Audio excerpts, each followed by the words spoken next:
গোবিন্দ বলে, আর কিছু পারো আর না পারো, তিনটি জিনিস দাও, বদনে নাম করো, আর নাম করে আমার চরণে দুটো তুলসী দাও।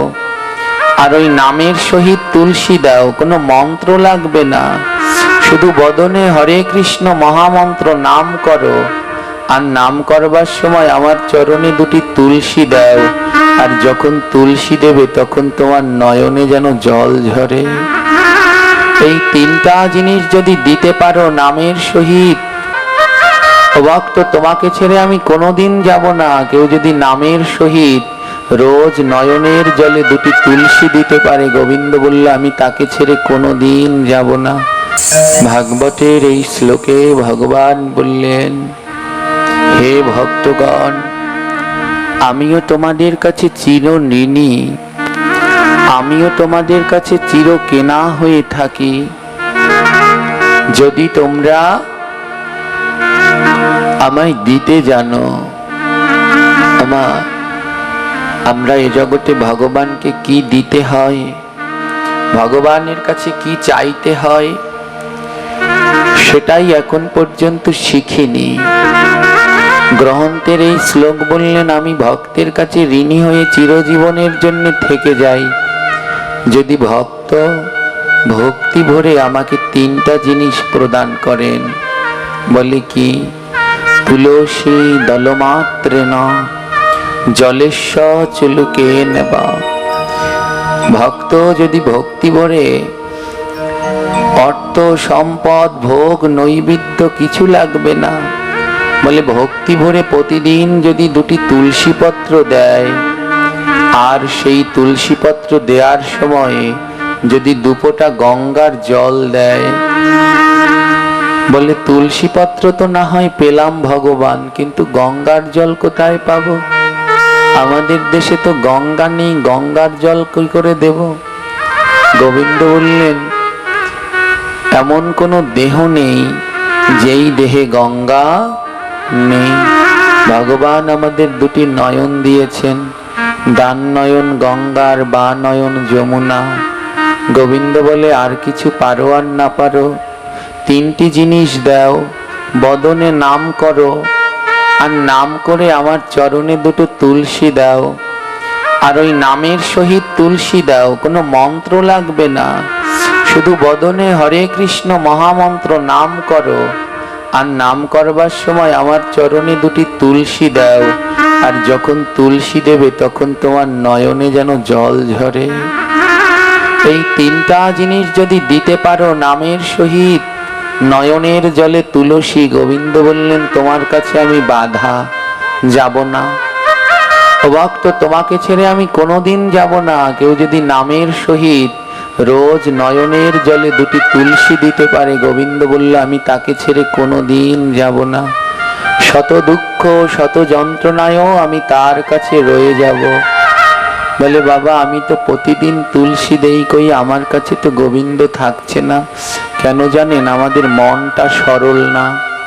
সরল মন না হলে হাজার গোবিন্দ ডাকলেও গোবিন্দ পাওয়া যায় না।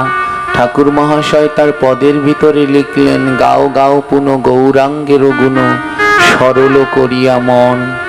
মন যদি সরল না হয়, হাজার গৌর গুণগানেও কোনো কাজ হয় না।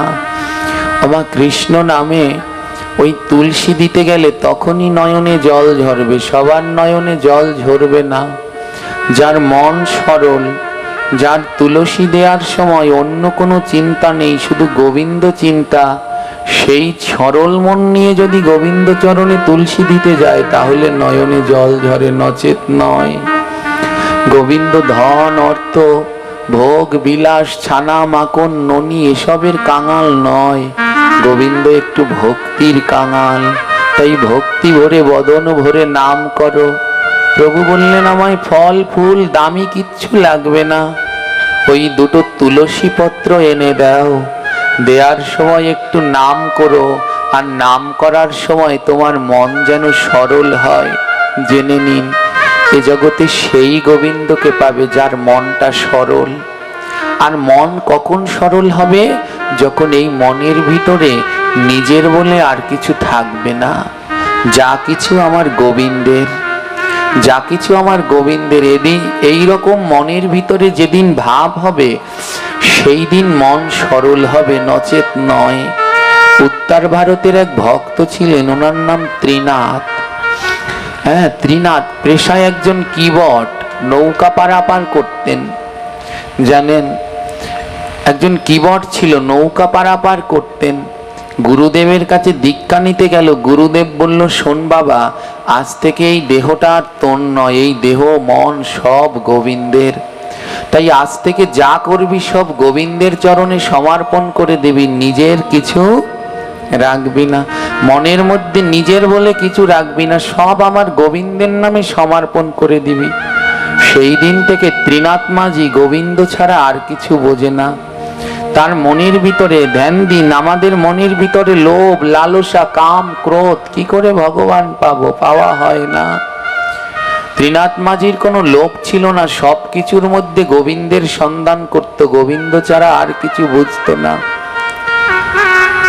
সরল, বড় সরল ছিল ত্রিনাথ মাঝি। জানেন, নৌকা পারাপার করত।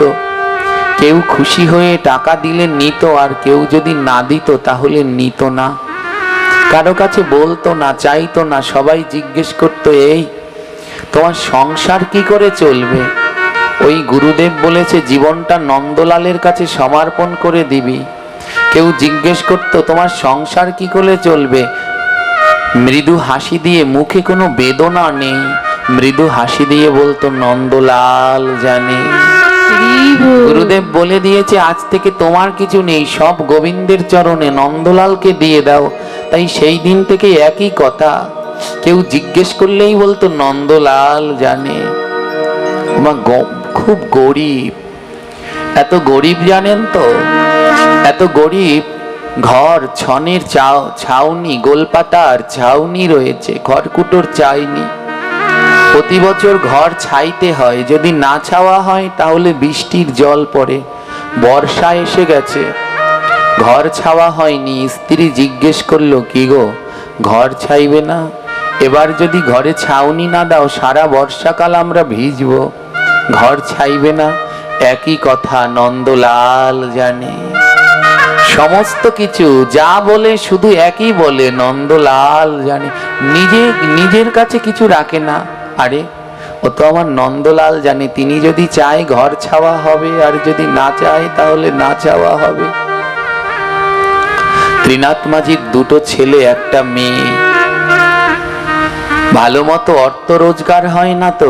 স্ত্রী বলছে, দেখো এখন একটু কর্মের দিকে ধ্যান দাও, আর কতদিন এমন করে সহজ সরল থাকবে? ছেলে মেয়েগুলো তো না খেয়ে মরবে, ওদেরকে পড়াশুনো করাবে না, ওদেরকে পড়াশুনো করাবে না। একই উত্তর, নন্দলাল জানে। জীবনটা সম্পূর্ণ নন্দলালের চরণে সঁপে দিয়েছে। আমরা কেন পারছি না? যদি কোনো জন্মে এমন হয়, এ প্রভু এ দেহ আমার নয়, এই সমস্ত কিছু তোমার, হে নন্দলাল আমি সব তোমায় দিলাম। যদি কোনো জন্মে মনের ভিতরে এমন ভাব আসে, তাহলে জেনে নেবেন সেই জন্মেই গোবিন্দ প্রাপ্তি সম্ভব নয়। আমাদের ভিতরে তো সেই ভাব আসে না। গোবিন্দ চরণে তো আমরা সমস্ত কিছু সমর্পণ করতে পারি না, সমর্পণ করতে জানি না। আমার ত্রিনাথ মাঝির সংসারের ভিতরে বড় জ্বালা। সংসার তো এখানটায় বড় শান্তি নেই। একের পর এই সংসার এমন এক মায়ার কারখানা, আপনি শান্তিকে খুঁজে পাবেন না। আপনি শান্তির জন্য, একটু সুখের জন্য ছুটতে থাকবেন, কিন্তু বারবার আপনাকে অশান্তি এসে চারপাশ থেকে ঘিরে ধরবে, ঘিরে ধরবে। এই কারাগার, এই সংসার হলো একটা কারাগার। আমরা সকালবেলায় ঘুম থেকে উঠে প্রথম যে শ্লোকটি পাঠ করি, সংসার ও দাবানল। এই সংসার দাবানলের মতো অনাবরত জ্বলছে, নিভানিভি নেই। যে একবার জড়িয়ে পড়েছে সে সারাটা জীবন ধরে এই দাবানলে জ্বলতে থাকবে। বলে কোনো জায়গায় কি, এই সংসারে তো জড়িয়ে গেছি, এটাকে কি শান্তির কোনো উপায় নেই? সারা জীবন কি এমন জ্বলতেই থাকবো? আছে যারা এই সংসারের মধ্যে জড়িয়ে পড়েছ তাদের শান্তির উপায় একটা, সে হলো সাধু সঙ্গ। যারা এই সংসার দাবানলের মধ্যে একবার জড়িয়ে গেছে, যদি একটু শান্তি পেতে চাও তাহলে অবশ্যই সাধু সঙ্গে যাও। সাধু সঙ্গে গেলে হয়তো একটু শান্তি পেতে পারো। তাই ত্রিনাথ মাঝি কি করেন জানেন? এই সংসারের অকট্য যন্ত্রণার সইতে পারে না। ওই গ্রামে নন্দলালের মন্দির ছিল, আর সেই মন্দিরের যিনি পূজারী ওনার নাম বিরূপাক্ষ। ওই বিরূপাক্ষ ছিল নন্দলালের মতো সরল মা। নন্দলাল যেমন সরল, বিরূপাক্ষও তেমন সরল। একটা কথা জেনে নিন, আপনি যতই যার কাছে আপনার মনের কথা বলুন, আপনার মতো দুঃখী না হলে তাহলে সে আপনার মনের কথা বুঝবে না। আপনার যে রোগ, ওই রোগ যদি কারো থাকে, তার কাছে যদি যন্ত্রণার কথা বলেন তাহলেই সে বুঝবে, আমার কাছে বললে সে বুঝবে না। ত্রিনাথ মাঝি প্রতিদিন ছুটে যেত ওই নন্দলালের মন্দিরে, কারণ সেইখানেও থাকতো তার মতো এক কাঙাল ভক্ত, ওনার নাম বিরূপক্ষ। দুজনেই বড় কাঙাল। আর সন্ধ্যার পরে দুজনে গিয়ে ওখানে হরিনাম করত। বলে এই সংসার যন্ত্রণা থেকে শান্তির উপায় হলো সাধু সঙ্গ। আর সাধু সঙ্গে গিয়ে যদি মধুময় হরিনাম করা যায় তাহলে এই সংসার দাবানল থেকে কিছুটা হলেও মুক্তি লাভ করা যায়। সারা দিনের অক্লান্ত পরিশ্রম, আর পরিশ্রম শেষে একটু শান্তির সন্ধান, কিন্তু তাও এই সংসার পেতে দেয় না। ওমা, এই সংসার বড় মায়াবী। যাকেই ভালোবাসবেন, আজ হোক কাল হোক, সে আপনাকে ঠকাবেই ঠকাবে। দিন শেষে সবাই নিজের স্বার্থের সন্ধান করে। যতই নিঃস্বার্থভাবে ভালোবাসতে চান, পারবেন না শেষ তরিত তা টিকিয়ে রাখতে। তাই এ জগতে যাকে ভালোবাসবেন সবার কাছে ঠকবেন, কিন্তু একজনকে যদি ভালোবাসেন কোনোদিন সে ঠকাবে না, সে আমার পরমেশ্বর ভগবান শ্রীকৃষ্ণ। আমার গোবিন্দকে যদি একবার ভালোবাসতে পারো, আমার গোবিন্দ তোমায় কোনোদিন ঠকাবে না, সে তোমায় চির আপন করে রাখবে। কিন্তু হে গোবিন্দ, আমি সবাইকে ভালোবাসতে গিয়ে তোমায় ভুলে গেলাম। ও প্রভু, আমি সবার কথা ভাবতে ভাবতে তোমার নাম চিন্তা করতেই ভুলে গেলাম। আমি কতজনার কথা চিন্তা করলাম, কিন্তু তোমার চিন্তাটাই ভুলে গেলাম। হে গোবিন্দ, পুত্র পরিজন বিষয় বাসনা বন্ধু বান্ধবের জন্য কতদিন কাঁদলাম, কিন্তু তোমার কৃষ্ণ নামে আমার দুই নয়নে জল ঝরল না।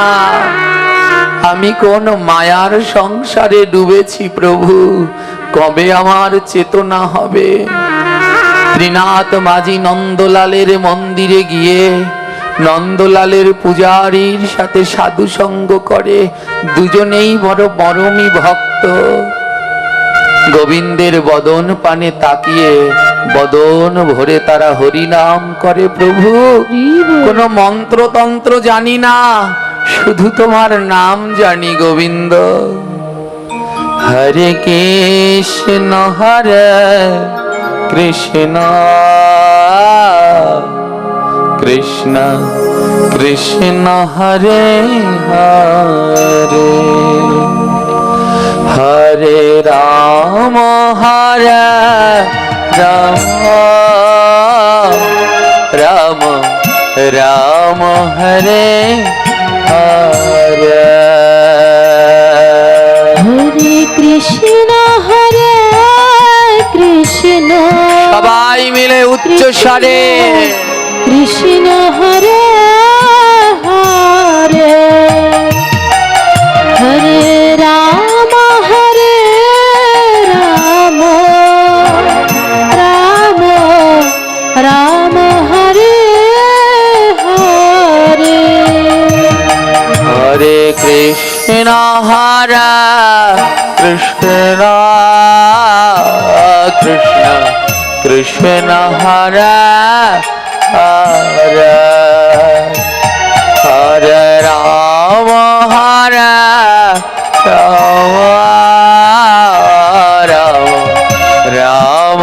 হরে হরে হরে কৃষ্ণ কৃষ্ণ কৃষ্ণ হরে হরে রাধে রাম হরে রাম রাম রাম হরে হরে ও ভক্ত, তুমিও কি ত্রিনাথ বাজির মতো কৃষ্ণ আমার মতো এই সংসার যন্ত্রণায় জ্বলছো? কৃষ্ণ যদি এই সংসার যন্ত্রণা থেকে তুমি শান্তি পেতে চাও, হরে মুক্তি পেতে চাও, একটাই তোমার উপায়, বদন ভরে নাম করো আর প্রেম আর ভক্তি দিয়ে ভক্তের অঙ্গ পরশ করো। ওই ভক্তের পরশ লাগলে আর নামের বাতাস লাগলে তোমার জন্ম জন্মান্তরের যন্ত্রণা দূর হয়ে যাবে। তাই বদন ভরে বলো রাম রাম রাম হরে হরে হরে কৃষ্ণ হরে কৃষ্ণ কৃষ্ণ হরি বল কৃষ্ণ হরে হরে হরে রাম হরে রাম রাম রাম হরে হরে হরে কৃষ্ণ কৃষ্ণ কৃষ্ণ কৃষ্ণ হরে হরে হরে রাম হরে রাম রাম রাম হরে হরে হরে কৃষ্ণ হরে কৃষ্ণ কৃষ্ণ কৃষ্ণ হরে হরে হরে রাম হরে রাম রাম রাম হরে হরে হরে কৃষ্ণ রাধে কৃষ্ণ হরে হরে হরে রাম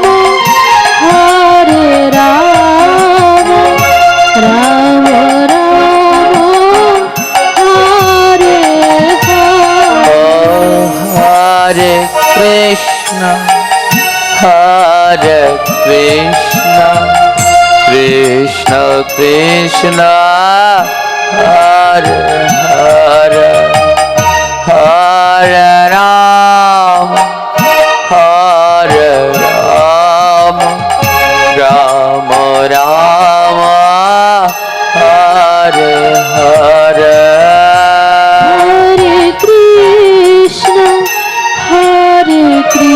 রাধে কৃষ্ণ কৃষ্ণ হরে হরে হরে রাম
রাম রাম হরে হরে হরে কৃষ্ণ কৃষ্ণ কৃষ্ণ হরে হরে হরে রাম রাম রাম হরে হরে। দুই ভক্ত মন্দিরের মধ্যে বসে এক মনে গোবিন্দকে ডাকে, আর ওই দুজনার মনের মতো, উনি ওনার মনের কথা বোঝে, উনি ওনার মনের কথা বোঝে, দুজনেই সরল মা। মন্দিরের যিনি পূজারী তিনি কোনো মন্ত্রতন্ত্র জানে না। দুপুর হলে পরে ভোগ লাগায়, ভগবানকে ডাকে, নন্দলাল খেতে আয়। কোনো মন্ত্র জানে না, দুপুর হলে ভোগ লাগিয়ে ভগবানকে খেতে ডাকে, নন্দলাল খেতে আয়, নন্দলাল ঘুমাতে আয়। এমনি হলো, এগুলোই হলো তার মন্ত্র, অন্য কোনো মন্ত্র সে জানে না। এমনি ভাবে বিরূপাক্ষ মন্দিরের পুজো করে, দুজনেই সরল, একদিকে ত্রিনাথ মাঝি, আরেকদিকে বিরূপক্ষ। ওমা দেখতে দেখতে দীর্ঘ অনেক বছর কেটে গেল। ত্রিনাথ মাঝির একমাত্র মেয়েটা বড় হয়ে গেল, বিবাহযোগ্য হলো। ছেলে মেয়েদেরও আর পড়ালেখা হলো না ওনার সহজ সরল আচরণের কারণে। মেয়েটা বড় হয়ে গেছে, সবাই বলছে এবার ওকে বিয়ে দিতে হবে, কিন্তু বিয়ে দেবে সেই অর্থ তাদের নেই। ত্রিনাথ মাঝির দুই ছেলে বলছে, বাবা তুমি একটা কাজ করো, মহাজনের কাছ থেকে ধার করে টাকা আনো আর বোনকে বিয়ে দেই। বোন বড় হয়ে গেছে, বিয়ে দিতে হয়, লোকে বিভিন্ন কথা বলছে। কি করলেন জানেন? গ্রামের মহাজনের কাছ থেকে সুদে টাকা আনলেন। মহাজন খাতায় লিখলেন, শুনো, 1 বছরের মধ্যে তোমার সুদ আর আসল দিতে হবে। যদি 1 বছরের মধ্যে সুদ আসল না দিতে পারো, তাহলে জেনে নেবে তোমার ঘর বাড়ি জায়গা জমি যেটুকু আছে সেটুকু তো নেবই, আর বিনিময়ে সুদ আসল সব উসুল করব। ত্রিনাথ মাঝি বললেন, চিন্তা করবেন না মহাজন, 1 বছরের মধ্যেই সব ফিরিয়ে দেব। দুটো ছেলে মহাজনের কাছ থেকে সুদে টাকা এনে মেয়ের বিয়ে দিলেন। দুটো ছেলে আর ত্রিনাথ মাঝি সারাদিন গাধার মতো খাটে, নিজেরা না খেয়ে মহাজনের সুদের টাকা আর আসল জমায়। 1 বছরের মধ্যে সুদ আসল সব জমিয়ে ফেলল। 1 বছর হওয়ার আগেই মহাজনের কাছে নিয়ে গেলেন, মহাজন এই যে আমি সুদ আর আসল 1 বছরের আগেই ফেরত দিয়ে দিলাম। মহাজন তার খাতাটা নিয়ে আসলেন। ওমা মহাজনদের খাতা থাকে, সুদের খাতা, লাল রঙের সেই মোটা খাতাটা নিয়ে আসলেন। নিয়ে এসে বললেন, নাও। ত্রিনাথ মাঝি মহাজন লিখলেন, ওই খাতার নিচে লিখলেন যে 1 বছরের মধ্যে উনি সুদ আর আসল সব ফিরিয়ে দিয়েছেন। এবার ত্রিনাথ মাঝিকে বললেন, এর নিচে একটা সই করে দাও, সাইন করে দাও। ত্রিনাথ মাঝি বললেন, আমি তো সই করতে জানি না, আমি তো পড়াশুনো জানি না। মহাজন বলে, একটা টিপ ছাপ দাও। ত্রিনাথ মাঝি বললেন, কেন টিপ ছাপ দেবো কেন? বলে, তুমি যে টাকা ফিরিয়ে দিয়েছো এর একটা প্রমাণ রাখতে হয় না? তুমি যেই সুদ আসল দিয়ে দিয়েছো এর একটা প্রমাণ, তাই একটা সাইন দাও, টিপ ছাপ দাও, একজনকে তো সাক্ষী রাখতে হবে। ওমা যেই না বললো একজনকে সাক্ষী রাখতে হবে, তুমি যে টাকা দিয়েছো এটা কে জানে, একজনকে তো জানাতে হবে, তার জন্য খাতায় একটা সাইন দিয়ে দাও। যেই না বললো কে জানে, অমনি ত্রিনাথ মাঝি 2 হাত তুলে মুচকি হেসে বলল, নন্দলাল জানে, নন্দলাল জানে আমি যে আপনার টাকা ফিরিয়ে দিয়েছি, এ কথা আর কেউ জানুক আর না জানুক, আমার নন্দলাল জানে। তাই আমার সাইন দেয়া লাগবে না, টিপ সাপ দেয়া লাগবে না, আমার নন্দলাল তো জানে। ওমা ভক্তিটা এমন জায়গায় পৌঁছে গেছে, সমস্ত কথায় কথায় শুধু একটাই কথা, কি বলে জোরে বলবেন? নন্দলাল জানে। সবই যেন নন্দলালের চরণে সমর্পণ করে দিলেন। বলে, কোনো চিন্তা নেই মহাজন, আপনার ভয় নেই, আমার নন্দলাল তো জানে আমি টাকা ফিরিয়ে দিয়েছি। ত্রিনাথ মাঝি বাড়ি ফিরে গেলেন, কিন্তু মহাজনের মনের ভিতরে দোষ ছিল মা। মহাজন, ওর মনের ভিতরে লোভ ছিল। মহাজন কি করলেন জানেন? মহাজন মনে মনে ভাবলেন, এই এমন সহজ সরল মানুষ, এনাকে ঠকানো বড় সহজ। 1-1.5 মাস পরে মহাজন কি করলেন? থানায় গিয়ে কেস করে দিলেন। কেসে লিখে দিলেন যে ত্রিনাথ মাঝি 1 বছরের মধ্যে সুদ আসল কিছুই দেয়নি, কিছুই দেয়নি। ওমা আপনারা বলুন, দিয়েছে না দেয়নি? দিয়েছে। পুলিশ ত্রিনাথ মাঝিকে ধরে নিয়ে আসলো, কোর্টে চালান করে দিল, কেস কোর্টে উঠলো। ত্রিনাথ মাঝি তো সহজ সরল, টাকা পয়সা নেই, ওর পক্ষে কোনো উকিলও নেই, ওর পক্ষে কোনো উকিলও নেই। মহাজনের উকিল বলছে, জজ সাহেবকে বলছে, জজ সাহেব, এই ত্রিনাথ মাঝি বড় ঠকবাজ, জোচ্চোর। এ মহাজনের কাছ থেকে এই 1.5 বছর আগে টাকা নিয়েছেন, সুদ নিয়েছেন, 1.5 বছর ধরে আসলও দেয়নি, সুদও দেয়নি।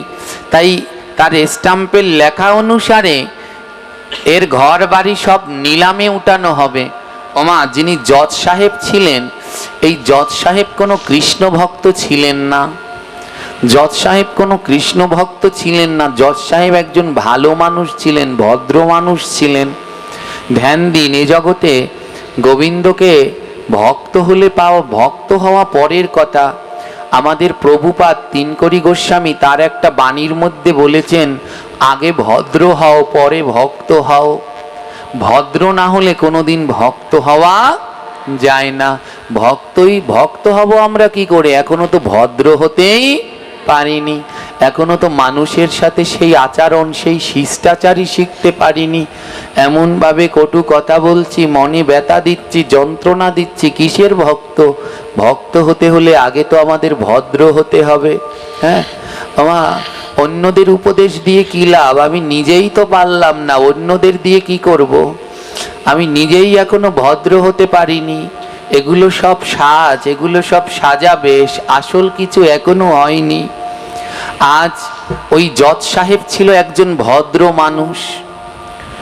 ত্রিনাথ মাঝিকে জজ সাহেব জিজ্ঞেস করলেন, ত্রিনাথ মাঝি, তোমার পক্ষে কোনো উকিল নেই কেন? কেউ তো দাঁড়ায়নি, তুমি কাউকে খবর দাওনি? ত্রিনাথ মাঝি বললেন, জজ সাহেব, খেতেই পাই না, খাবো সেই সম্বল নেই, কে আমার পক্ষে দাঁড়াবে? ত্রিনাথ মাঝি, তুমি ওনার টাকা ফেরত দাওনি কেন? জজ সাহেব, আপনি বিশ্বাস করুন, আমি 1 বছরের মধ্যে ওনার সুদ আসল সব ফিরিয়ে দিয়েছি। পাশ থেকে মহাজন উঠে বললেন, সম্পূর্ণ মিথ্যে কথা, সম্পূর্ণ মিথ্যে কথা। এ আমায় সুদও দেয়নি, আসলও দেয়নি। ওমা, যারা জজ, যারা বিচার করেন, এনাদের একটা ক্ষমতা আছে। এনারা অনেক দিন ধরে মানুষের চোখের দিকে তাকায়, তো ওই জজ চোখের দিকে তাকালে কিছু হলেও বুঝতে পারে কে সত্য বলছে আর কে মিথ্যে বলছে। জজ ত্রিনাথ মাঝির চোখের দিকে তাকিয়ে বুঝতে পারলেন যে এই লোকটা মিথ্যে বলতে পারে না, এ লোকটা তো বড় সরল, এ মিথ্যে বলার লোক না। জজ বুঝতে পারলো এ মিথ্যে বলার লোক না। জজ সাহেব কি করলেন? ত্রিনাথ মাঝিকে বললেন, তুমি ওনার টাকা ফিরিয়ে দিয়েছো? ত্রিনাথ মাঝি বললেন, হ্যাঁ জজ সাহেব, আমি ওনার সুদ আসল সব ফিরিয়ে দিয়েছি। জজ সাহেব বুঝতে পারলেন যে এ মিথ্যে বলছে না, এই সত্যি বলছে। জজ সাহেব জিজ্ঞেস করলেন, ত্রিনাথ মাঝি, মুখে বললে তো কোনো কাজ হবে না, তোমার কি কোনো সাক্ষী আছে? তুমি যে একে টাকা ফিরিয়ে দিয়েছো, এর কি কোনো সাক্ষী আছে? ওমা, ওর কাছে কে সাক্ষী আছে? জজ সাহেব জিজ্ঞেস করলেন, তোমার কি কোনো সাক্ষী আছে? ঠিক আগের মতো মুচকি হেসে 2টি বাহু তুলে বললেন, আছে জজ সাহেব। কি নাম কি? তোমার সাক্ষীর নাম কি? যেই না জজ সাহেব জিজ্ঞেস করলো, কে জানে যে তুমি এই মহাজনের টাকা ফিরিয়ে দিয়েছো? 2 বাহু তুলে মুচকি হেসে বললেন, নন্দলাল জানে, আমার সাক্ষী আছে, আমার নন্দলাল জানে আমি এনার সুদাসল ফিরিয়ে দিয়েছি। এর মধ্যে কোর্টের সময় শেষ হয়ে গেল, কোর্ট মন্তবী হয়ে গেল। জজ সাহেব অপলক দৃষ্টিতে তাকিয়ে রইল। কাঠগোড়া থেকে ত্রিনাথ মাঝিকে পুলিশ জেলে আবার নিয়ে যাচ্ছে। জজ সাহেব মনে মনে ভাবলেন, এই মানুষটা মিথ্যে কথা বলতে পারে না। আমার সাক্ষীর নাম কি বলল? আমা এটা কোন নন্দলাল আপনারা বুঝতে পারছেন? ভগবান নন্দলাল। কিন্তু জজ সাহেব মনে করলেন নিশ্চয়ই ওর গ্রামের বাড়িতে নন্দলাল বলে কেউ আছে। জজ সাহেব কি করলেন, পেশকারকে কিছু টাকা দিলেন, পেশকার ওদের গ্রামে চলে যাও, ওদের গ্রামে নিশ্চয়ই একটা লোক আছে যার নাম নন্দলাল, আর তাকে যেমন করে হোক কাল 10টার মধ্যে কোর্টে হাজির করো। ওই নন্দলাল যদি সাক্ষী দেয় এই নির্দোষ মানুষটা মুক্তি পাবে, নইলে ওর ঘর বাড়িও যাবে, ওকে জেলেও যেতে হবে। পেশকারকে টাকা, ওমা এখানে জজ সাহেবের কোনো স্বার্থ আছে? জোরে বলুন। ওনায় কেউ টাকা দিলেন, কারণ জজ সাহেব একজন ভালো মানুষ, ভদ্র মানুষ, প্রকৃত মানুষ। হ্যাঁ, তাই ভক্ত হতে হলে আগে কি হতে হয়? ভদ্র হতে হয়। জজ সাহেব একজন ভদ্র মানুষ, তাই পেশকারকে নিজের পকেট থেকে টাকা দিয়ে পাঠিয়ে দিলেন, যা ওদের গ্রামে গিয়ে খোঁজ করো নন্দলালকে। পেশকার গ্রামে গেলেন, গ্রামে গিয়ে খোঁজ করতে লাগলেন, প্রত্যেক ঘরে ঘরে জিজ্ঞেস করছে, হ্যাঁ গো তোমাদের বাড়িতে নন্দলালকে?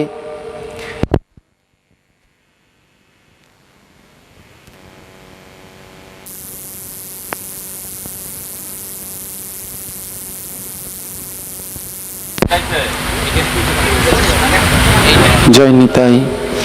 যেই বাড়িতে গিয়ে জিজ্ঞেস করছে পেশকার, তোমাদের বাড়িতে নন্দলাল আছে?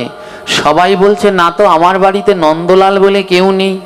ওমা পেশকার সারা দিন ধরে ওই গ্রামে খোঁজ করলো, কিন্তু নন্দলাল বলে আসলেই ওই গ্রামে কেউ ছিল না।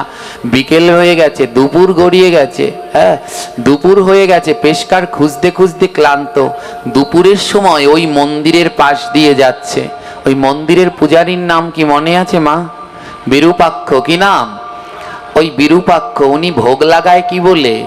মন্ত্র বলে ভোগ লাগায় না, ওনার ভোগ লাগানোর নিয়মটা আলাদা। আমরা ভোগ দেওয়ার সময় মন্দিরের দরজা আটকে দেই, আর ওই সহজ সরল পূজারী বিরূপক্ষ ভোগ লাগানোর সময় মন্দিরের দরজা খুলে দেয়।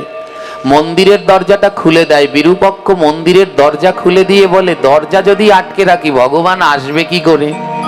কেমন সরল মন, তিনি বিধি মানেন না, ভক্তিতে চলেন। তাই ভোগ লাগানোর সময় সব মন্দিরে দরজা আটকায়, আর ও মন্দিরের দরজা খুলে দেয়। বলে দরজা আটকালে আমার নন্দলাল আসবে কি করে? মন্দিরে ভোগের সামগ্রী সাজিয়ে দরজাটা খুলে মন্দিরের বাইরে গিয়ে ডাকছে, নন্দলাল, নন্দলাল, দুপুর হয়ে গেছে, খেতে আয় বাবা। এটা হলো তার ভোগ লাগানোর মন্ত্র। অন্য কোনো মন্ত্র সে এমন সরল করে যদি কেউ ডাকে, ভগবান না এসে থাকতে পারে মা? পারে? এমন যদি হয় সহজ সরল, আমরা যখন মাকে ডাকি মা বলে ডাকি, আর যখন মাকে বিরহে ডাকি তখন মা গো, ওই ও যোগ করে যখন মাকে ডাকি, মাকে শত ব্যথা দিলেও মা থাকতে পারে না, ছুটে চলে আসেন। আজ নন্দলালকে তদ্রূপ মন্দিরের পূজারী বিরূপক্ষ ডাকছে, আয় না বাবা নন্দলাল, দুপুর হয়ে গেছে, খেতে আয়। কোথায় গেলি তুই? এই কথাটা পেশকারের কানে গেল। পেশকার ওই রাস্তা দিয়ে যাচ্ছে। পেশকার বলে, এই তো পেয়েছি, এই তো কে যেন একজন নন্দলাল নন্দলাল বলে ডাকছে। পেশকার গিয়ে ধারে দাঁড়ালো, দেখে একজন মধ্যবয়স্ক লোক ডাকছে, নন্দলাল তাড়াতাড়ি আয় বাবা, খাবার ঠান্ডা হয়ে গেল। পেশকার মনে মনে বুঝতে পারলো এই নন্দলাল বোধহয় এই লোকটার ছেলে, বাবা বলে ডাকছে, তার মানে বোধহয় এর ছেলে। পেশকার গিয়ে বলল, এই তুমি নন্দলালকে চেনো? মন্দিরের পূজারী হেসে বললেন, এ আবার কোন কথা? চিনবো না মানে? জন্ম জন্মান্তরের সম্পর্ক তার সাথে আমার, চিনবো না মানে কি? এক জন্ম নয়, তাকে আমি জন্ম জন্মান্তর ধরে চিনি। শুধু এ জন্মে নয়, সে জন্মে জন্মে আমার। পেশকার মনে মনে ভাবলেন, জন্ম জন্মান্তরের সম্পর্ক তো বাবা ছেলের হয়, তার মানে এই নন্দলাল ওর ছেলে। পেশকার বললেন, শোনো শোনো পূজারী, তোমার ছেলেকে কাল কোর্টে যেতে হবে। কোর্টের নোটিশটা ধরিয়ে দিলেন, এই নাও, এটা তোমার ছেলেকে দেবে, আমার সময় নেই, আমার এখনই ফিরে যেতে হবে। কাল সকাল 10টার সময় তোমার ছেলেকে বলবে কোর্টে যেন সাক্ষী দিতে যায়। কাল সকাল 10টার সময় তোমার ছেলে যেন কোর্টে সাক্ষী দিতে যায়। জানো, তোমাদের এই গ্রামের একজন সহজ সরল লোক ত্রিনাথ মাঝি, ওকে পুলিশ ধরে নিয়ে গেছে, মহাজনের টাকা দিতে পারেনি। ত্রিনাথ মাঝি বলেছে ওর নাকি সাক্ষী আছে, আর সাক্ষীর নাম নন্দলাল। তোমার ছেলে নন্দলাল কালকে কিন্তু পাঠিয়ে দিও কোর্টে। এই বলে নোটিশটা পূজারীর হাতে দিয়ে পেশকার চলে গেলেন। পেশকারও জানেন না ওই নন্দলাল কোনো পুত্র নয়, ওই নন্দলাল পরমেশ্বর গোবিন্দ। কোর্টের দেয়া নোটিশটা নিয়ে পূজারী বিরূপাক্ষ দুই নয়নের জলে মন্দিরের ভিতরে প্রবেশ করলেন, আর গোবিন্দের চরণে গিয়ে সেই নোটিশটা রেখে বললেন, গোবিন্দ, কলিযুগ, কলিযুগ, সবাই তোমার জন্য ছানা আনে, মাখন আনে, কত কি দিয়ে যায় তোমার জন্যে, আর এই কলিযুগে তোমার জন্য কোর্টের নোটিশ এসেছে। নন্দলাল, তোমাকে কালকে কোর্টে সাক্ষী দিতে যেতে হবে, কোর্টের নোটিশ পাঠিয়েছে তোমার জন্যে। ওমা, এ বেশি দিন আগের ঘটনা নয়, অল্প কিছু বছর আগের ঘটনা। জানেন তো, কোর্টের নোটিশটা গোবিন্দের কাছে দিয়ে বলল, গোবিন্দ, তুমি নাকি ভক্ত মনোবাঞ্ছা পূর্ণকারী, তুমি নাকি ভক্তের সমস্ত যন্ত্রণা দূর করো। যেই মানুষটা সারা জীবন সরল বনে শুধু একটাই কথা বলেছে, নন্দলাল জানে, নন্দলাল জানে, নন্দলাল জানে। আজ কোর্টে জজ সাহেব জিজ্ঞেস করেছে সাক্ষী আছে, তখনও তোমার ভক্ত দুই হাত তুলে একই কথা বলেছিল, নন্দলাল জানে। ও নন্দলাল, তবে আজ কি তুমি তোমার ভক্তের জন্য সাক্ষী দিতে যাবে না? যাবে না প্রভু? ও প্রভু, তোমার ভক্ত যে বড় কাঙাল। ও গোবিন্দ, তুমিই তো বলেছ তুমি নাকি কাঙাল বড় ভালোবাসো, কাঙাল বড় ভালোবাসো। বলি কৃপা করে একবারে এসো, কাঙাল নাকি ভালোবাসো। কৃপা করে রাধে বলি কৃপা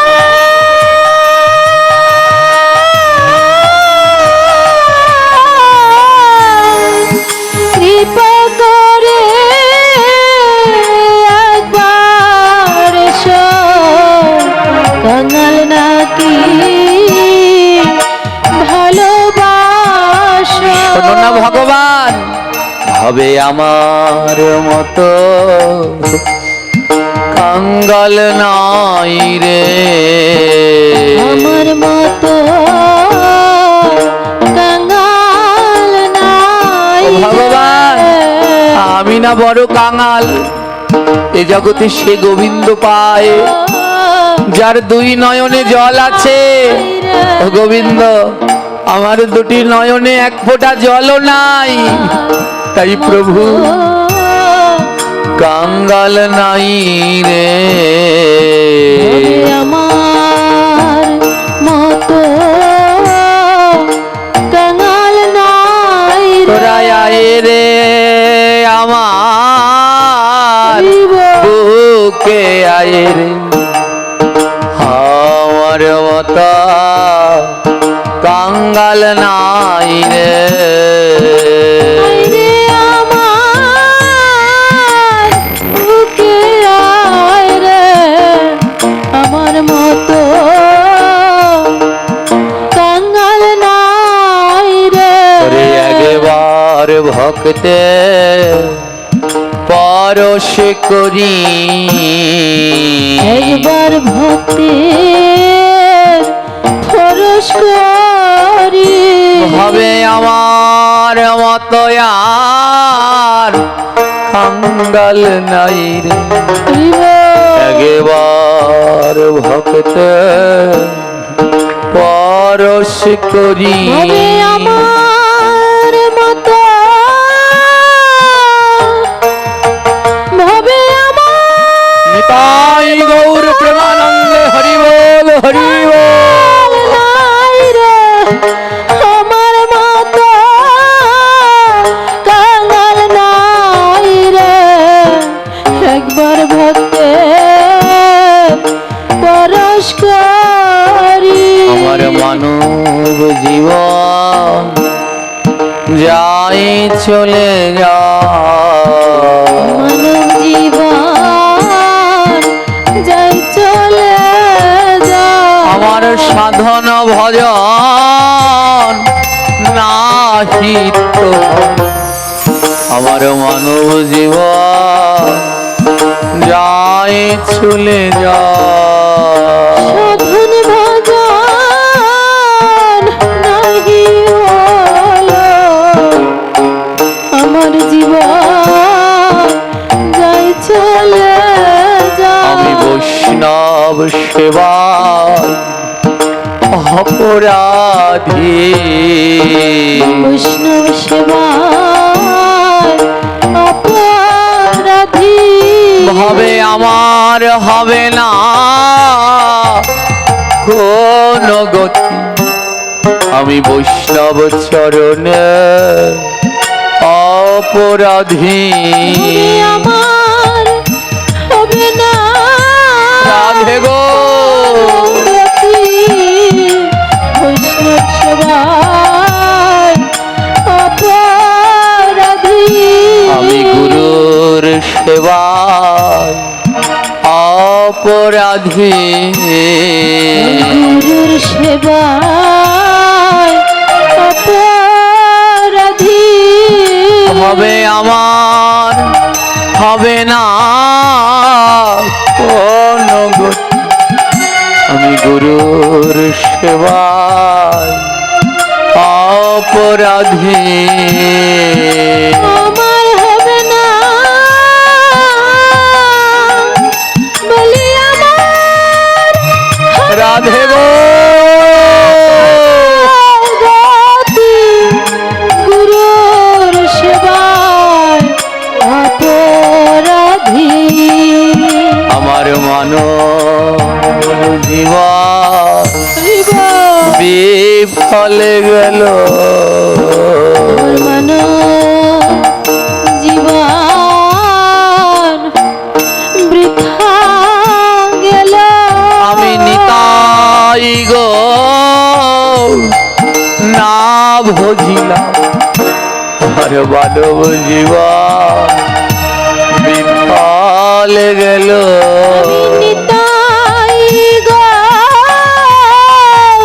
না ভজিলাম মানব জীবন বৃথাই গেল হবে আমার মতো কাঙ্গাল নাই গো আমার মতো খঙ্গাল নাই গো তুমি কাঙাল নাকি ভালোবাস তবে একবার প্রভু এসো এসো তুমি কাঙাল নাকি তুমি কাঙাল নাকি রাধে রাধে হরি একবার প্রভু এসো এসো মন্দিরের পূজারী ডেকে বলছে ও গোবিন্দ তোমার ভক্ত ত্রিনাথ মাঝি বড় কাঙাল ও প্রভু তুমি যদি কাঙাল ভালোবেসে থাকো তাহলে কালকে প্রমাণ দিও তোমার ওই ভক্ত ত্রিনাথ মাঝি তুমি ছাড়া ভবে আর তার দ্বিতীয় কেউ নাই নাই তাই গোবিন্দ তুমি যদি কাঙাল ভালোবাসো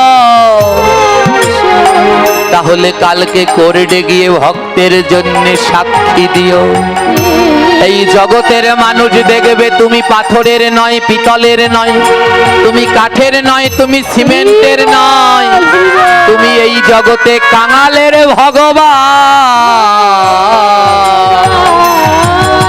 এই জগতের মানুষ জানবে আমার গোবিন্দ কাঙালের ভগবান। মন্দিরের পূজারী বড় আদর করে বলছে, গোবিন্দ আমি সকালবেলা খুব সকালে তোমার রান্না করে দেব, ভোগ লাগিয়ে দেব, তুমি তাড়াতাড়ি প্রসাদ পেয়ে শহরে চলে যেও, অনেকটা দূর তো, কোর্টে গিয়ে সাক্ষী দিও প্রভু তোমার ভক্ত বড় কাঙাল, কেউ নেই ওর। খুব সকালে মন্দিরের পূজারী বিরূপক্ষ ঘুম থেকে উঠে ভগবানকে স্নান করিয়ে শৃঙ্গার করালেন, হলুদ রঙের পোশাক পরালেন, মাথায় ময়ূরের পাকা, চরণে নূপুর পরিয়ে দিলেন, আর বললেন আজ বেশি গয়না পরাবো না, কোর্টে যাবে তো, এই সাধারণ সাজেই যাও। তাড়াতাড়ি করে ভোগ লাগিয়ে দিলেন, আর ভোগ লাগিয়ে হরিনাম করতে করতে ওখানেই অচৈতন্য হয়ে পড়ে গেলেন মন্দিরের পূজারী। আর যেই না পূজারী অচৈতন্য হয়ে পড়ে গেলেন, সাক্ষাৎ মন্দিরের ভগবান নন্দলাল পাথরের বিগ্রহ ত্যাগ করে স্বদেহ ধারণ করে রওনা দিলেন কোর্টে সাক্ষী দেওয়ার জন্য।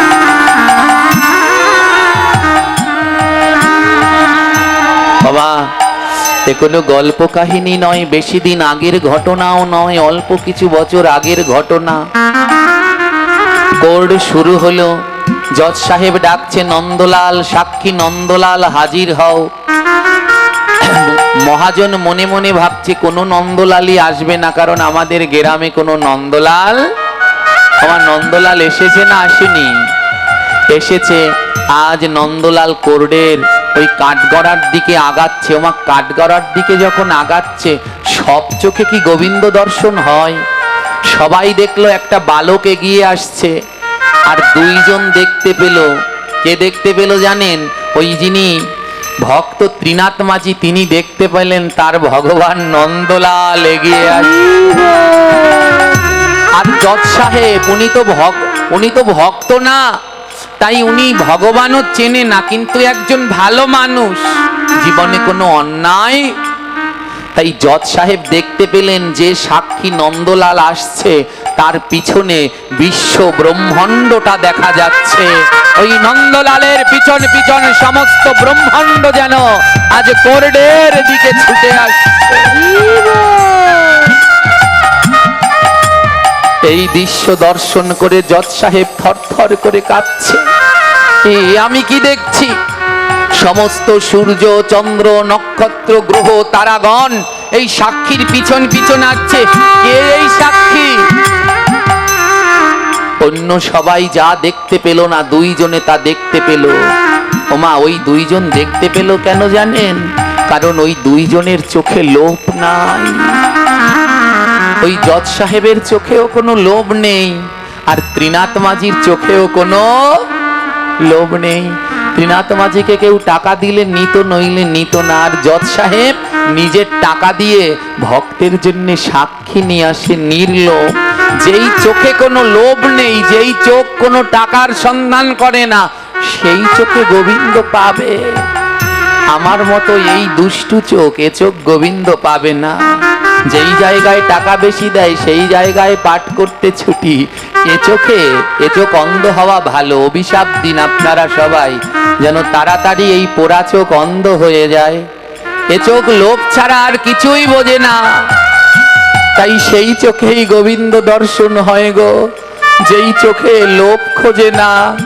যেই চোখ খোঁজে কোন জায়গায় ভাগবত পাঠ, কানে যদি শব্দ যায় ওখানে ভাগবত পাঠ। যেই চোখ ওই ভাগবতে যাওয়ার রাস্তা খোঁজে, সেই চোখ গোবিন্দ পাবে। যেই চোখ ভক্তের চরণ খোঁজে, ভক্তের চরণ পেলে চরণ দুটো জড়িয়ে ধরবো, সেই চোখ গোবিন্দ দর্শন পাবে। যেই চোখ খাবারের জন্য, লালসার জন্য কারো কাছে যায় না, যেই চোখ ভক্ত পেলে শুধু বুকের মাঝে জড়িয়ে ধরতে চায়, সেই চোখে গোবিন্দের দর্শন কখন হবে?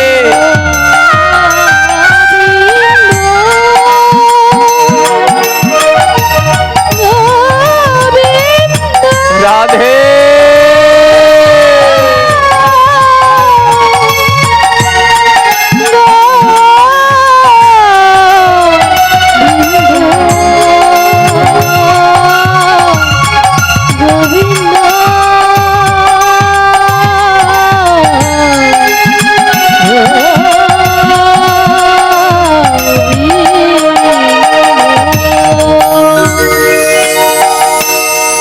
কোর্ডের কাঠগড়ায় দাঁড়ালেন স্বয়ং জগদীশ্বর ভগবান। জজ সাহেব জিজ্ঞেস করলেন, তোমার নাম কি? স্বয়ং ভগবান উত্তর দিচ্ছেন, নন্দলাল। নন্দলাল, তুমি কি জানো এই ত্রিনাথ মাঝি টাকা ফিরিয়ে দিয়েছে কিনা? কোর্ডে দাঁড়িয়ে স্বয়ং ভগবান দাঁড়ালেন, যে ভগবানের কাঠগড়ায় সবাইকে দাঁড়াতে হবে, আজ সেই ভগবান ভক্তের জন্য কাঠগড়ায় দাঁড়িয়েছে। ভগবান বললেন, হ্যাঁ আমি জানি। এই মহাজনের বাড়িতে যান, আর মহাজন যে ঘরে থাকে ওই ঘরে 3টি আলমারি আছে। মধ্যের আলমারিটার 3য় তাকের 7 নাম্বার খাতার 77 পৃষ্ঠায় ওই মহাজন নিজের হাতে লিখে রেখেছে, নন্দলাল তার সুদ আর আসল দিয়েছে। যদি বিশ্বাস না হয় আপনি পুলিশ পাঠিয়ে দেখুন। তবে হে মহামান্য আদালত, এই জজ সাহেব, এই মহাজন যেন যেতে পারে না, ওনাকে এখানে আটকে রাখুন। মহাজন থরথর করে কাঁপছে, সত্যিই তো, ওইটার মধ্যে আমি লিখে রেখেছিলাম, ওকে টিপসাপ দিতে বলেছিলাম, কিন্তু ও দেয়নি, পৃষ্ঠাটা তো আমার ছেঁড়া হয়নি। পুলিশ গেল, আর যেমন ভাবে বলল তেমনি ভাবে 77 পৃষ্ঠায় দেখলো ওই মহাজনের লেখা। কোর্টে এনে হাজির করলো। জজ সাহেব হাতের লেখা মিলিয়ে দেখলেন মহাজনেরই লেখা। জজ সাহেব জিজ্ঞেস করলেন, মহাজন এখনো সত্যি বলুন, না হলে আপনাকে রিমান্ডে পাঠাবো। মহাজন ভয়ে বলে দিলেন, হ্যাঁ জজ সাহেব, এই ত্রিনাথ মাঝি আমায় সুদ আসল সব দিয়েছে, আমি ওনাকে ঠকানোর জন্য এটা করেছি, আমাকে ক্ষমা করে দিন। জজ সাহেব মিথ্যে কথা বলার জন্য মহাজনকে জেল দিলেন, আর ত্রিনাথ মাঝিকে বেকচুর খালাস দিয়ে দিলেন। যাও, তুমি চলে যাও। সবাই যে যার জায়গায় চলে যাচ্ছে, সাক্ষী নন্দলালও যাচ্ছে, আর জজ সাহেব তাকিয়ে রয়েছে সাক্ষীর দিকে। সাক্ষী যখন যাচ্ছে, জজ সাহেবের দিকে তাকিয়ে মুচকি মুচকি হাসছে, আর চোখে চোখে জজ সাহেবকে যেন বলছে, জজ, ও জজ সাহেব, তুমি এই পৃথিবীতে এটা করার জন্য আসনি, তুমি এই পৃথিবীতে এসেছো আমার ভজন করবার জন্য। তাই তাড়াতাড়ি সব কিছু ছেড়ে দিয়ে আবার আমার কাছে ফিরে আসো ভক্ত। ফিরে গেলেন যে যার ঘরে। জজ সাহেবও ফিরে গেলেন। বাড়িতে গিয়ে খেতে পারছে না, ঘুমাতে পারছে না, অনেক রাত্র হয়ে গেছে, ঘুমাচ্ছে না। পেশকারকে খবর দিলেন, পেশকার, সত্যি করে বলো তো এই সাক্ষী নন্দলালকে? পেশকার বললেন, জজ সাহেব আমি নিজেও জানি না, ওখানে একটা পূজারি ছিল, মনে হয় তার ছেলে হবে। জজ সাহেব বলল, ড্রাইভারকে গাড়ি বের করো, এখন এই মুহূর্তে গাড়ি বের করো।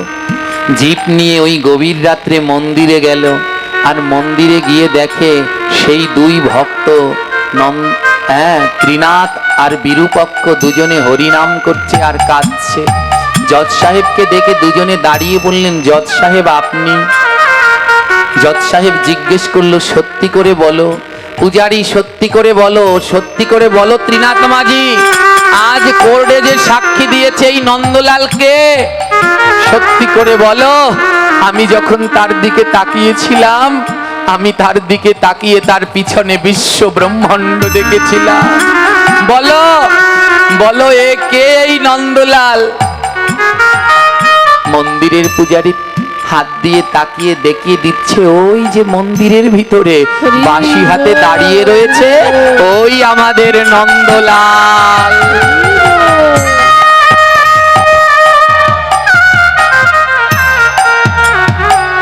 জজ সাহেব মন্দিরের দিকে তাকিয়ে দেখলেন ঠিক যেমন সাক্ষী দিতে গেছিল হলুদ পোশাক, চরণে নূপুর আর মাথায় সেই ময়ূর পুচ্ছ, সেই নন্দলাল দাঁড়িয়ে আছে। জজ সাহেব হাউ মাউ করে কাঁদছে, ওগো আমি বড় অপরাধী হয়ে গেলাম গো। ও গোবিন্দ, এ জগতে তুমি যার কাছে আসো সবাই তোমায় ননি মাখন ফল মূল কত কিছু দেয়, আর স্বর্ণ সিংহাসনে রত্ন সিংহাসনে বসায়। হে গোবিন্দ, তুমি আমার কাছে আসলে আর আমি তোমায় কোর্ডের কাঠ গড়ায় দাঁড় করিয়েছি। প্রভু, আমি বড় অপরাধ করেছি গো। জজ সাহেব লুটিয়ে পড়ে পূজারীকে বললেন, পূজারী বলো না, বলো না আমি কোথায় গেলে নন্দলালকে পাবো? তোমাদের এই নন্দলাল কোথায় থাকে? মন্দিরের পূজারী বললেন, বৃন্দাবন। বৃন্দাবন, আমাদের এই নন্দলাল বৃন্দাবনে থাকে গো।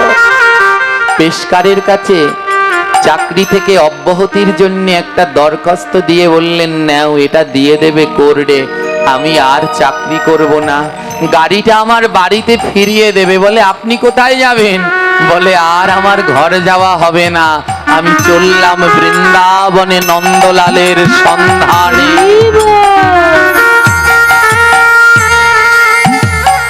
যে ভগবান ভক্তের জন্যে কোর্টে এসে সাক্ষী দেয়, নিশ্চয়ই আমার জন্যেও তার একটু দয়া হবে। ওমা, সেই দিনই ওই জজ সাহেব চলে গিয়েছিল বৃন্দাবনে, আর সংসারে ফিরে যায়নি। দীর্ঘ 25 বছর ধরে এই জজ সাহেব বৃন্দাবনে ভজন করেছিল, আর সবাই তাকে জজ সাধু নামে চিনত। বৃন্দাবনে যতজন প্রসিদ্ধ সাধু ছিলেন তার মধ্যে একজন ছিলেন জজ সাধু। এই মহারাষ্ট্রের সেই জজ সাহেবই বৃন্দাবনের একজন মরমী সাধক হয়ে, জজ সাধু হয়ে ভজন করেছিলেন। আজীবন কাল সেই বৃন্দাবনে ভজন করে গিয়েছিলেন। জগতে প্রমাণ করে দিল, কেউ যদি সরল মনে ডাকতে পারে, ভগবান শুধু আসে না, কোর্টে গিয়ে ভক্তের জন্য সাক্ষী দেয়। আর কেউ যদি ভদ্র হতে পারো, ভক্ত হওয়া লাগবে না, ভদ্র হতে পারো, ভগবান তোমাকে ভক্ত বানিয়ে দেবে। তার প্রমাণ জজ সাহেব। জয় নিতাই। এইভাবে পরিবর্তন হয়ে গেল দুটো জীবনে। কে বলে ভগবান আসে না? আজও আসে, যদি ডাকার মতো ডাকতে পারেন আজও ভগবান আসে। এখনো সেই বৃন্দাবনে বাঁশি বাজে রে, এখনো সেই বৃন্দাবনে বাঁশি বাজে রে, এখনো সে বৃন্দাবনে বাঁশি বাজে রে, এখনো সেই বৃন্দাবনে বাঁশি বাজে রে, বাঁশি বাজে, বাঁশি বাজে, বাঁশি বাজে, বাঁশি বাজে, বাঁশি বাজে, বাঁশি বাজে, বাঁশি বাজে, বাঁশি বাজে, বাঁশি বাজে রে। এখনো সেই বৃন্দাবনে রাধে বাঁশি বাজে রে, এখনো সেই বৃন্দাবনে বাঁশি বাজে রে, এখনো সে রাধারানী বাঁশির সুরে পাগলিনী, এখনো সেই রাধারানী বাঁশির সুরে পাগলিনী, রাধা রাধা রাধা রাধা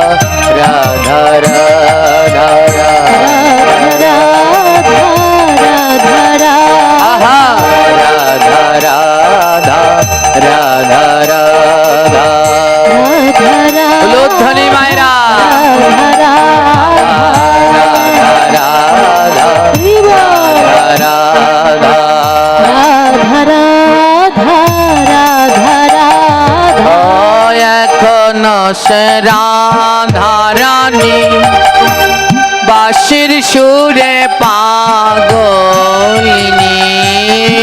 এখনো সেই রাধা রানী বাঁশির সুরে পাগলিনী অষ্ট সখীর শিরোমণি অষ্ট সখীর শিরোমণি আহা বৃষভানু রাজনন্দিনী বিশ্বভানু রাজনন্দিনী নব সাজে রে এখনো সেই বৃন্দাবনে বাবা বাজে রে এখনো সেই বৃন্দাবনে বাঁশি বাজে রে ও বাঁশি বাজে বাঁশি বাজে বাঁশি বাজে বাঁশি বাজে বাঁশি বাজে বাঁশি বাজে বাঁশি বাজে বাঁশি আহা বাজে বাজে রে এখনো সেই বৃন্দাবনে রাধে রাধে এখনো সেই বৃন্দাবনে বাঁশি বাজে রে এখনো সেই বৃন্দাবনে বাঁশি বাজে রে এখনো সেই বৃন্দাবনে বাঁশি বাজে রে এখনো সেই বৃন্দাবনে বাঁশি বাজে রে এখনো সেই বৃন্দাবনে বাঁশি বাজে রে বাঁশি বাজে রে। জয় নিতাই। আর আপনাদের দীর্ঘ বেলা করব না, আপনাদের সবার প্রসাদ নেয়ার সময় হয়ে গেছে। আবার রাত্রবেলায় এত টাকা কেন দেয়? জয় নিতাই। আবার রাত্রবেলায় আমাদের ভাগবত পাঠ রয়েছে, কি যেন জায়গার নাম, নিজরা সিকিপাড়া শয়ানী পাড়া কালী মন্দিরে হরিকথা রয়েছে। আপনাদের সবার নিমন্ত্রণ আমন্ত্রণ রইল। যদি থাকে লেখা, আবার রাত্রবেলা নিজরায় হবে দেখা। সেই পর্যন্ত সবাই ভালো থাকুন। এখান থেকে কাছে যারা যারা চান সেখানে হরিকথায় অংশগ্রহণ করতে পারেন। তো সবাই ভালো থাকুন। আজকের হরিকথা এখানে বিশ্রাম।